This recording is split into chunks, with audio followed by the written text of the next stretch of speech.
Teacher ഇപ്പൊ നമ്മൾ നോക്കുകയാണെങ്കിൽ ആരും ഒരു റിലേഷൻഷിപ്പിൽ സാറ്റിസ്ഫൈഡ് അല്ല. എന്നുവെച്ചാൽ ഇപ്പം ഒരുപാട് പേരെ കണ്ടിട്ടുണ്ട്. കാരണം പണ്ട് എന്നൊക്കെ പറയുമ്പോൾ വീട്ടിൽ സമ്മതിക്കില്ല എന്നൊക്കെ പറഞ്ഞിട്ടാണ് പൊതുവെ ഒരു ബ്രേക്കപ്പ് ഒക്കെ ഉണ്ടാവുക. പക്ഷെ ഇപ്പൊ ഡയറക്റ്റ് തന്നെ പറയാ എനിക്ക് നീ ഓക്കെ അല്ല.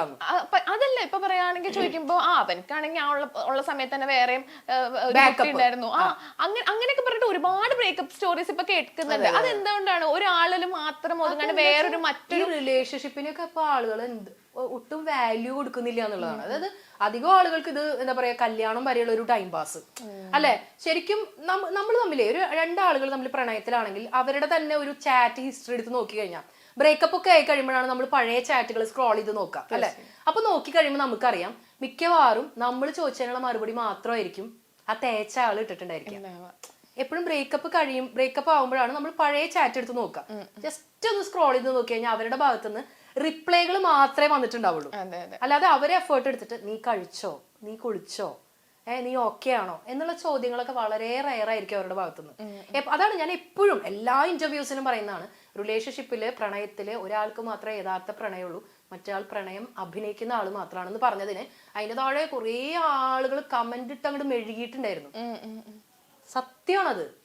നിങ്ങൾ തന്നെ ഒന്ന് ചുറ്റുപാട് നോക്കി കഴിഞ്ഞാൽ ഒരാൾക്ക് ഭയങ്കര സ്നേഹമായിരിക്കും. ഞാൻ എപ്പോഴും ആലോചിക്കുന്ന കാര്യം ഈ കോടാനുകോടി ജനങ്ങൾക്കിടയിൽ എങ്ങനെയാണ് ഈ ഏറ്റവും തെറ്റായ സെലക്ഷനിലേക്ക് എന്നെ നമ്മൾ എത്തുന്നതാണ് തീർച്ചയായും മനസ്സിലാവാത്ത അല്ലെ. അതെന്തായിരിക്കും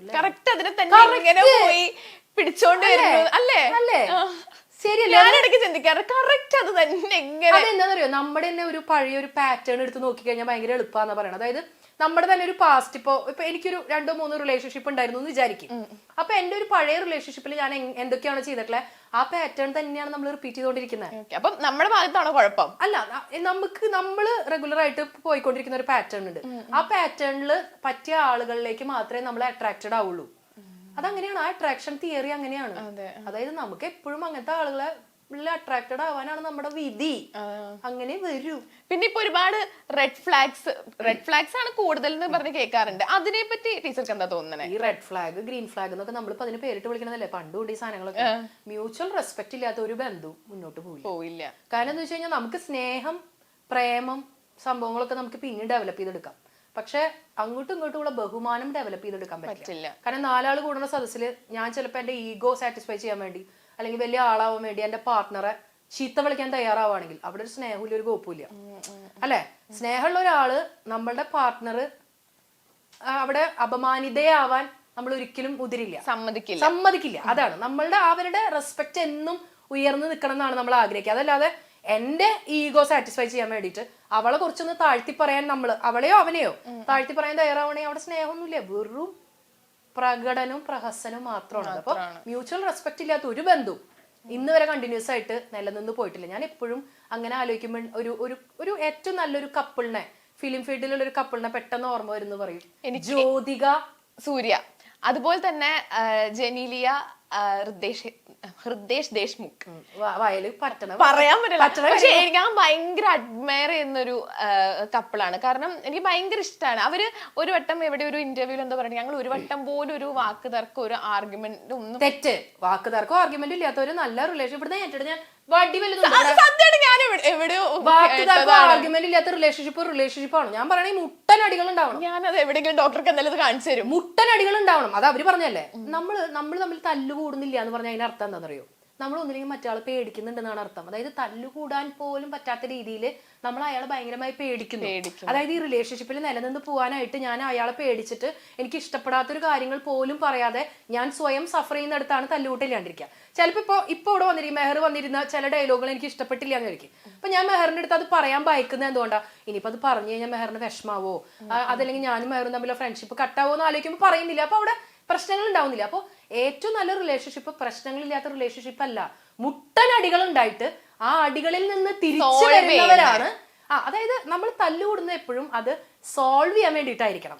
അതായത് നമുക്ക് ഒരേ അടി തന്നെ ആവർത്തിക്കരുത്, പുതിയ പുതിയ അടികൾ ഉണ്ടാക്കണം. അതായത് ത്രില്ലിംഗ് ആയിട്ടുള്ള അടികൾ ഉണ്ടാക്കണം. അടി കഴിഞ്ഞിട്ട് കൂട്ടാവുന്നില്ലേ, ഭയങ്കര രസാ അല്ലെ, ഭയങ്കര സ്നേഹ. അപ്പൊ എന്നും ഇങ്ങനെ അടിയിലാണ്ടിരുന്ന് കഴിഞ്ഞാൽ എന്താ രസമുള്ളത്? നല്ല നല്ല അടികൾ ഉണ്ടാവും. പക്ഷെ അടി കൂടുമ്പോഴും നമ്മുടെ ഉള്ളില് ആ ഈഗോ സാറ്റിസ്ഫൈ ചെയ്യാൻ വേണ്ടിയിട്ടല്ല അടി കൂടേണ്ടത്. അടി കൂടുന്ന സമയത്ത് ഞാൻ ജയിക്കണം എന്നുള്ള ചിന്തയിലല്ല അടി കൂടേണ്ടത്. അതായത് ഇതിൽ നിന്ന് നമുക്കൊരു സൊല്യൂഷൻ ഓറിയന്റഡ് ആയിട്ട് തല്ലുകൂടണം. അതായത് നമ്മളിങ്ങനെ പുറകിലാണെങ്കിലും കൈ മുറുകെ, അതായത് പുറത്തേക്ക് അല്ലെങ്കിലും നമ്മുടെ കൈ വിട്ടിട്ടുണ്ടാവരുത്. രണ്ടുപേരും ഒന്നിച്ച് കൈകോർത്ത് പിടിച്ചിട്ടായിരിക്കണം അടി മുന്നോട്ട് പോകേണ്ടത്. ഞാൻ എപ്പോഴും ഒരു പോസ്റ്റർ കണ്ടത് ഓർക്കുന്നു. അതായത് ഒരു ഭാര്യയും ഭർത്താവും തമ്മിൽ തല്ലുകൂടിയിരിക്കുകയാണ്. പക്ഷെ ആ പോസ്റ്ററിൽ എന്താ കാണിക്കുന്നത് വെച്ചാൽ നല്ല മഴയത്ത് ഭാര്യ ഇരിക്കുകയാണ്. അത് ആ പോസ്റ്ററിന്റെ ഒരു സംഭവം ഇങ്ങനെയാണ്, നല്ലൊരു മഴയത്ത് ഒരു ഭാര്യ ഇങ്ങനെ ഇരിക്കണം. അപ്പം അവർ തല്ലുകൂടിയിട്ടിരിക്കുക. പക്ഷെ ഭർത്താവ് ഇങ്ങനെ ഗൗരവത്തില് കൊട ഇങ്ങനെ നീട്ടി പിടിച്ചു കൊടുത്തിരിക്കണം. അതിനർത്ഥം അവര് തമ്മില് പുറമേക്ക് തല്ലുകൂട്ടത്തിലാണ്, പക്ഷെ ആ കെയറിങ് ഉണ്ട്, ആ ഒരു ഇഷ്ടം അവിടെ ഉണ്ട്. ആ രീതിയിൽ വേണം ആ തല്ലൂട്ടം മുന്നോട്ട് പോകാൻ. അതായത് നമ്മുടെ അഭിപ്രായ വ്യത്യാസങ്ങളെ തുറന്നു പറയാൻ പറ്റുന്ന ഒരു രീതിയിലായിരിക്കണം നമ്മൾ ആ തർക്കങ്ങൾ മുന്നോട്ട് കൊണ്ടുപോകാൻ. പിന്നെ അതുപോലെ തന്നെ പിന്നെ നമ്മൾ കേൾക്കുന്നതാണ്, ആദ്യം റിലേഷൻ ഒക്കെ തുടങ്ങുന്ന സമയത്ത് എൻ്റെ അടുത്ത് ഭയങ്കര സ്നേഹമായിരുന്നു, പിന്നെ കുറച്ച് നാള് കഴിയുമ്പോ പെട്ടെന്ന് അങ്ങോട്ട് മാറി. അതൊക്കെ എന്തുകൊണ്ടായിരുന്നു? നമ്മൾ ഇവോൾവ് ചെയ്ത് വരല്ലേ. നമ്മൾ ഡേ വണ്ണിലുള്ള അതുപോലെ തന്നെ നമുക്ക് ഒരു 5 വർഷം കഴിഞ്ഞിട്ട് നിലനിൽക്കാൻ പറ്റില്ലല്ലോ. ഞാൻ പറയണ ആ ഒരു ഡേ വണ്ണിലുള്ള ആള് ഇങ്ങനെ ഇവോൾവ് ചെയ്ത് വരുമ്പോഴാണ് ആ മാറ്റം ഉണ്ടാവുന്നത്. കാരണം ആദ്യത്തെ ദിവസം നമ്മൾ പരിചയപ്പെടുമ്പോൾ നമ്മൾ വളരെ ഫോർമൽ ആയിട്ടായിരിക്കും സംസാരിക്കുന്നുണ്ടായിരിക്കും. അപ്പൊ നമ്മൾ ചിലപ്പോൾ അവർ പറയുന്ന എല്ലാ കാര്യങ്ങളും നമ്മൾ നടത്തി കൊടുക്കുന്നുണ്ടായിരിക്കും. ആ ലവ് ബോംബിംഗ് ഒക്കെയാണ് അതിനെ പറയാം. അതായത് നമ്മൾ അവരെ പ്ലീസ് ചെയ്യാനായിട്ട് അവർക്ക് വേണ്ട എല്ലാ കാര്യങ്ങളും ചെയ്തു കൊടുക്കുന്നു. അവർ പറയാതെ തന്നെ എല്ലാം കണ്ടറിഞ്ഞ് ചെയ്യുന്നു. അവരുടെ ബർത്ത്ഡേസും അവരുടെ എല്ലാ കാര്യങ്ങളും ഒക്കെ നമ്മൾ ഒരുപാട് സർപ്രൈസിങ് ആയിട്ടുള്ള കാര്യങ്ങൾ ചിലപ്പോൾ കുറച്ച് വർഷങ്ങൾ കഴിയുമ്പോൾ ചിലപ്പോൾ അതിനേക്കാൾ വലിയ വലിയ കാര്യങ്ങളൊക്കെ നമ്മൾ ചെയ്തു കൊടുക്കുന്നുണ്ടായിരിക്കും. പക്ഷെ നമുക്ക് എന്താ തോന്നുന്നത് വെച്ചാൽ അന്ന് എന്നെ എത്രമാത്രം അവന് ഒലിപ്പിച്ച് സംസാരിക്കാറുണ്ട്, എത്ര മണിക്കൂറുകളോളം ഞങ്ങൾ ഫോണിൽ സംസാരിക്കാറുണ്ട്. പക്ഷെ ഇപ്പോൾ അതെല്ലാം കുറഞ്ഞു വന്നല്ലോ. അത് ഇവോൾവ് ചെയ്ത് വരും. ആദ്യത്തെ ഡേ വൺ നമ്മൾ പരിചയപ്പെട്ട അതേ ആളായിരിക്കില്ലല്ലോ ഇപ്പോഴും ഉണ്ടാവുക. പക്ഷെ ആ സ്നേഹത്തിന്റെ എലമെന്റ് കുറയാതെയുള്ള ഇവോൾവിംഗ് ആണെന്നുണ്ടെങ്കിൽ ഇറ്റ്സ് ബെറ്റർ. ഇപ്പൊ ഒരു റിലേഷൻഷിപ്പില് നമ്മളിപ്പോ ഒരു ഫിസിക്കലി ക്ലോസ് ആയി കഴിഞ്ഞു കഴിഞ്ഞാൽ റിലേഷൻഷിപ്പിൽ താല്പര്യം പോകുന്നു, അങ്ങനെയൊക്കെ ഒരുപാട് പേര് പറഞ്ഞു കേട്ടിട്ടുണ്ട്. അങ്ങനത്തെ ഇതിനോട് ടീച്ചർ യോജിക്കുന്നുണ്ടോ? അങ്ങനെ ഉണ്ടോ ശരിക്കും? അതായത് സ്നേഹത്തിന്റെ ഒരു അൾട്ടിമേറ്റ് ലെവലിൽ എത്തുമ്പോൾ നമുക്ക് ചിലപ്പോ ഒരു ഫിസിക്കൽ റിലേഷൻഷിപ്പിലൊക്കെ നമ്മൾ എത്തിപ്പോകാം. കാരണം നമ്മൾ ഈ പഴയ കാലഘട്ടത്തിൽ പറയുന്ന പോലെ വിരൽത്തുമ്പിൽ പോലും സ്പർശിക്കാതെ ഒന്നും പ്രണയം മുന്നോട്ട് കൊണ്ടുപോകാൻ പറ്റുമെന്ന് വിശ്വസിക്കുന്ന ഒരുപാട് വീഡിയോ ഒന്നുമല്ല ഞാൻ.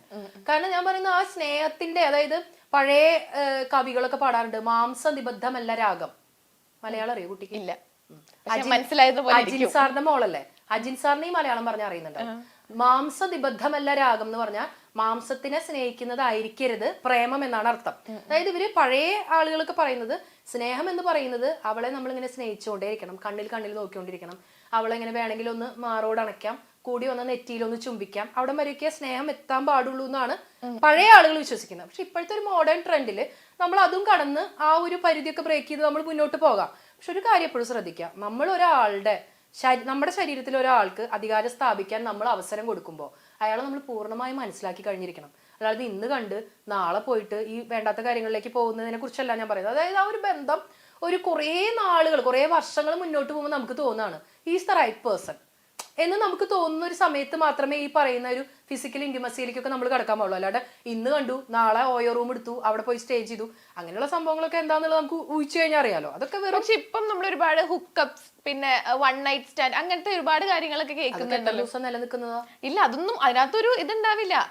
ചിലപ്പോ അവര് തമ്മിലുള്ള ബന്ധം എന്താണെന്ന് വെച്ചാൽ ഇഷ്ടമാണ്, പക്ഷെ നമ്മൾ തമ്മിൽ റിലേഷൻഷിപ്പിൽ ഒന്നും അല്ല എന്ന് പറയുന്ന ആൾക്കാരാണ്. അതൊക്കെ പഴയ കാലത്ത് ഉണ്ടായിരുന്നു. ഈ പറയുന്ന ഹുക്കപ്സും വൺ നൈറ്റ് സ്റ്റേ എന്ന് പറയുന്ന വേർഡ്സ് ഉണ്ടായിരുന്നില്ല എന്നുള്ളൂ. നമ്മുടെ കാലഘട്ടത്തിൽ ഉണ്ടായിരുന്നു. കോഴികളൊക്കെ ഈ മറ്റേ ബോബന് മോളിയില് ഹിപ്പിച്ചായന്റെ കഥ വായിച്ചിട്ടുണ്ടാ? ഞാൻ ജനിച്ച കാലം മുതൽ വായിക്കുന്ന ഹിപ്പിച്ചായന് ഒരുപാട് പെണ്ണുങ്ങളുണ്ടായിരുന്നു, ഒരുപാട് പെണ്ണുകേസ് ഉണ്ടായിരുന്നു. അതിൽ എവിടെയെങ്കിലും ഹുക്കപ്സ്ന്നോ വൺ നൈറ്റ് സ്റ്റേ നമ്മൾ വായിച്ചിട്ടുണ്ടോ? ഇല്ല. അങ്ങനത്തെ ഹിപ്പിച്ചായന്മാര് പഴയ കാലഘട്ടം മുതലേ ഉണ്ടായിരുന്നു. ഇന്നുണ്ട്, അന്നുണ്ട്, പണ്ടുണ്ട്, നാളെയുണ്ട്. നമ്മൾ ഇന്ന് അതിന് പേരിട്ട് വിളിക്കണമെന്ന് മാത്രം. നമുക്ക് സ്വന്തമായിട്ട് നമ്മുടെ മനസാക്ഷിക്ക് നിരക്കാത്ത കാര്യങ്ങള് എനിക്ക് പറ്റില്ല, ചിലപ്പോ മെഹറിനും പറ്റുന്നുണ്ടാവില്ല. പറ്റുന്ന ഒരുപാട് ആളുകളുണ്ടാവും. പറ്റണവർ ചെയ്യട്ടേന്നേ. 8ന്റെ പണി കിട്ടുമ്പോൾ അവർ പഠിക്കും. അതെ. പക്ഷെ അതിൽ പ്രശ്നം എന്താ പറയുക, അവരല്ല പഠിക്കുക, മറ്റേ ആൾക്കാണ് കൂടുതൽ അഫക്ട് ചെയ്യുക. കാരണം എപ്പോഴും ഏറ്റവും നല്ല പെൺപിള്ളേര് പോയി പെടുക ഇങ്ങനത്തെ ലോക്കൽ അലവലാതി ആൺപിള്ളേരുടെ അടുത്താണ്. ഏറ്റവും ഭംഗിയും വിദ്യാഭ്യാസമൊക്കെ ഉള്ള പെൺപിള്ളേര് പോയി പെടുക കുറെ ലോക്കൽസിന്റെ ഇടയിലാണ്. ലോക്കൽ എന്ന് ഞാൻ പറഞ്ഞത് പണം ഇല്ലാത്തതുകൊണ്ടല്ല കേട്ടാ, അലവലാദികളായിട്ടുള്ള ആൺപിള്ളേർക്ക് കിട്ടുന്ന, അലവലാദികൾ ഇൻ ദ സെൻസ് എല്ലാ തെണ്ടിത്തരത്തിനും നടക്കുന്ന ആൺപിള്ളേരുടെ അവരുടെ റിലേഷൻഷിപ്പിലുള്ള പെൺപിള്ളേരെ കണ്ടാൽ നമുക്ക് തോന്നും, അയ്യോ ഇത്ര ഭംഗിയുള്ള പെണ്ണ, ഇതാണോ അവന്റെ? അങ്ങനെ അത് എന്ത് സംഭവം എനിക്ക് മനസ്സിലാവും. കുളിക്കാണ്ട് നനയ്ക്കാണ്ടൊക്കെ നടക്കുന്ന ചെക്കന്മാരാണ് ഇപ്പോഴത്തെ പെൺപിള്ളേർക്ക് ഇഷ്ടം. ഇപ്പോഴത്തെ ഫാഷൻ ആയിരിക്കും, പറയാൻ പറ്റില്ല. അതെ.